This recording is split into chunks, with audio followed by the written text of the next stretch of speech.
Hey everybody, back wrapping up Pliny's letter. This is page 263 of Richard Lafleur's Wheelock's Latin Reader. We're starting at line 179. Iam dies alibi, alic nox omnibus noctibus nigrior densiorque, quam tamen faces multae variaque lumina solabantur. So now, next, this is our regular connector, dies, this fifth declension adjective that, unlike most fifth declension adjectives, is actually masculine. Alibi. Well, we know alibi from a kind of modern law thing. This means elsewhere. It's an adverb. So now de elsewhere. And why does that make sense in a legal context? Well, that's I couldn't have committed the crime because I was elsewhere. That's your alibi. So alibi in Latin. Iam dies alibi illic nox. So in that place. So we have these contrasting each other. Elsewhere it's day, in that place a night, and that's going to be nominative feminine singular, so it's going to be our subject no matter what. Nox omnibus noctibus, 2 or 4 all nights. Nigrior, blacker, nice comparative here, masculine feminine IOR ending. Same with densiorque. Of course, the que means there's an and here, and these things need to be equivalents, and indeed they are. They're both comparative adjectives. So we've got blacker and denser. So a night, blacker, and denser. And then these are comparatives, and this causes either a clause of comparison with a quam, or what we use an ablative for, ablative of comparison. Darker and blacker than all nights. So elsewhere it's a day, but this, because of the eruption, it's actually worse. It's darker than any night. That's probably a little bit of an exaggeration, but it certainly draws up the effect, right? Quam tamen faces multae variaque lumina solabantur. Tamen, nevertheless. Quam, I'm going to get back to, just a preview. It's going to be one of these connecting relatives that we just saw with quod right above in one of the earlier lessons, referring back to the feminine singular object nox. Ooh, went too far there. So now day elsewhere, in that place, a night denser and darker than all nights, which nevertheless faces multi, many torches. So these are going to be our subjects, because we can tell that that's nominative or accusative plural. That can only be nominative plural feminine, so we're good there. And varia lumina. So again, nice chiasmus here. We've got torches many and various lights, so different sorts of lights. Of course, they don't have flashlights, but solabantur. Lafleur helps us out here. Console, relieve, mitigate. So all of this is nominative in the subject. This is our verb. This is going to be our direct object, and it's referring back to the night which. So it's not exactly a connecting relative. We could say, well, let's remove that, Lafleur, and just make that a comma, and then have this actually be just a relative clause. Yes, but one could stop the sentence there, have this as a different sentence with this as a connector. That's a somewhat fundamental ambiguous state of these connecting relatives. That they really are relatives, but we tend to treat them differently than other relatives, and that's why we call them connecting. But the problem's really in English rather than in Latin. Placuit egredi in litus et ex proximo aspicere equid iamare admitterat. Let's do that. Placuit, this is one of these impersonal verbs in Latin. We might, if you know modern Latin, that is to say Spanish, one of the many modern Latin's, me gusto, it pleases me. That's kind of what placuit means. It is pleasing, and then it often takes a dative, mihi placuit, it pleases me. That would be the way of saying me gusto. But placuit here in this impersonal means also it seemed best. It was pleasing, but they weren't like, oh, this feels great. It's like listening to a nice song or drinking a cool soda. No, they are saying, well, it seems best to go out to egredior. So egredior is the verb, it's deponent, that's why this infinitive, that's a complementary infinitive here, ends in I, a long I, rather than ere. So this impersonal verb takes a complementary infinitive, and this is a deponent verb. So it was pleasing, it pleased them to set out onto the shore. This is motion toward. Litos here being accusative. direct object of in, et, and ex proximo, and we need to supply here loco, from the nearest place, to look. So again, here's another complementary infinitive working with placuit. So it pleased them to do two things.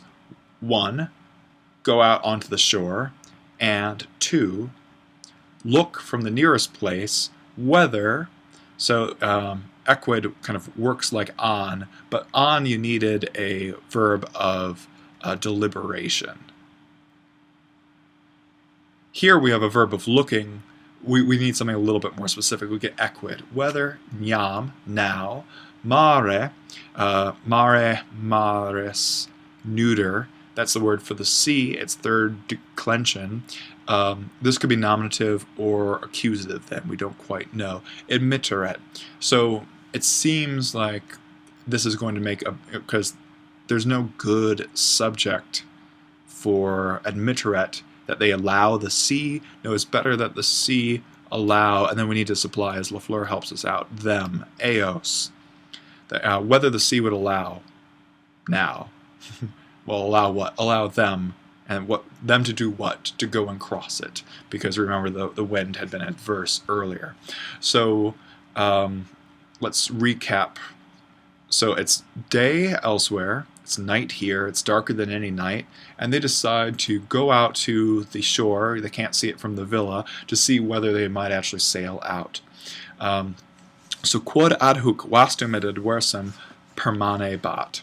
So because adhuc, that means up to now, up to here, and that's a temporal here. So up until now, because up until now, vast and adversum and contrary, permanebat. So I was saying because, that's something that quod can sometimes do, but here it's going to be yet another connecting relative. Well, what's it referring back to? The mare, which up until this point, vast and adverse, was remaining, had kept on being. So again, sure, it's a connecting relative because we have a whatever that's called, semicolon there. But actually, we could just say that there's no punctuation there, and we want to take this as a complete relative. That would be fine. So quod refers back to the mare, which up until that point had been, one word for vastus is monstrous. It's large, it's sublimely impossible and contrary. You don't use that for something that's a very large but calm sea. There's more sinisterness in that wastum. Ibi super objectum lentium recubans semel atque iterum frigidam aquam, we'll need to supply there. Again, poposcet hausitque. So there, above a abject lentium, a sheet, so a linen sheet. And what is ab? This is from ab plus yakeo, and then we get a verb change or vowel change where you combine these, it becomes ab yikio or yekio. We get our English word abject from here, which we can say, oh, abject poverty, thrown down, disrespected, disregarded. But here it really just means thrown down onto the ground. So there on a thrown down sheet, lying down, recubans. So we had seen accubans earlier. This is kind of moving up. This is a lying back. And again, as always, our subject is Pliny the Elder here. Semel, one time. It's a special adjective. Et atque iterum, and a second time. So once and twice. Once, twice, three times a lady. Once, twice, once and twice. He poposcet. This is from posco, to request, to demand, and this paposco, that reduplication as we call it, shows that this is perfect. Not all verbs in the perfect reduplicate. Obviously we don't have amo, amare, amawi, or anything like that. We don't always reduplicate. That doesn't always happen. But some verbs do, to show the perfect stem, the third principal part. And that's what we've got here. That's why, we might have expected posco, polwi, or something like that, but no, we get a reduplication. So he demands cold, and again we have to supply water there, not to bathe this time, but to drink, and he drinks it, and we see that. So he calls for water twice. He says, "Get me some cold water." Of course, it's hot. He's lying down. Even if he's been brave, his body at this point, Pliny the Elder's, is not quite up to it. Dende flammae flammarumque praenuntius odor sulpuris alios in fugam vertunt excitant illum. So then flames and of flames. So we don't quite know what to do with this. Of course, when we have an ending like that, it can be one of three things. Dative singular, genitive singular, all this being feminine, or the nominative plural. We don't know. But when we have this que connecting, we know that these two have to be equal. So of flame and of flames. So these both, because this que tells us these two have to be equivalents, we know that they have to be both genitive, because flammarum is unambiguously feminine genitive plural, and this must be feminine genitive singular. So then praenuntius, so a harbinger, a announcer, a messenger before. So then a harbinger of flame and flame. So that's just a kind of poetic way of saying conflagration. Really, we had seen this before where we had the vastae flammae and the alta incendia, right? We're getting this kind of flame piled on flame. This is part of the poetics of Pliny's writing. He's trying to really emphasize this. And what is that harbinger? It's the smell of sulphuris. You can probably guess what that is. In English, we had an H, sulfur. So it starts smelling like rotten eggs. Again, this is volcanic activity. Alios in fugam, and again, so this is others, not Pliny, into flight, vertunt, turns. So they're out there, he's lied down, he's requested some water, all of a sudden it starts smelling like sulfur. That puts everyone, they start running back to the house, but it excites. Remember, we had excitatus earlier, getting up from bed. So again,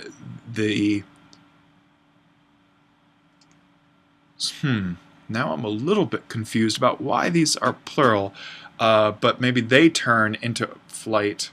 Others, I don't know why this is plural. Let me pause and think about that for a second. All right, I think I have it, and I'm sad to admit that I've made a mistake earlier, but hopefully it's a good lesson of a mistake. Let me change colors and we'll tear this apart. So I had said that this que needed to connect equals, right? And that's how I determined that this was both. These were both genitives, flammae and here. Well, of course it does need to connect equals, but it can connect, it doesn't need to connect these two words. Once I put this and here, which is coming from this que, it can be connecting this whole phrase, praenuntius and flammae. So here we have subject number 1, and this ends up being nominative plural. That's what that is. And then we've got nominative singular here, praenuntius of flames. So the flammarum here working closely with praenuntius. So the que is connecting subject 1, flammae, and praenuntius subject 2, and it's being attached to this modifying genitive. And then odor sulphuris is just a parenthetical describing what is that harbinger. It's the odor of death. So between the flames and the sulfur smell, those plural things turn others are direct object of vertunt. So all of this is, we got subject 1 and we got subject 2 here. That's what gives us this plural verb, vertunt, direct object, into flight. But both the flames and the smell of sulfur excite him, Pliny the Elder. So let's pause there. It's gone long enough at 14 minutes. In the next video, we'll take this where we actually finally get to his death, sad as that will be. See you then.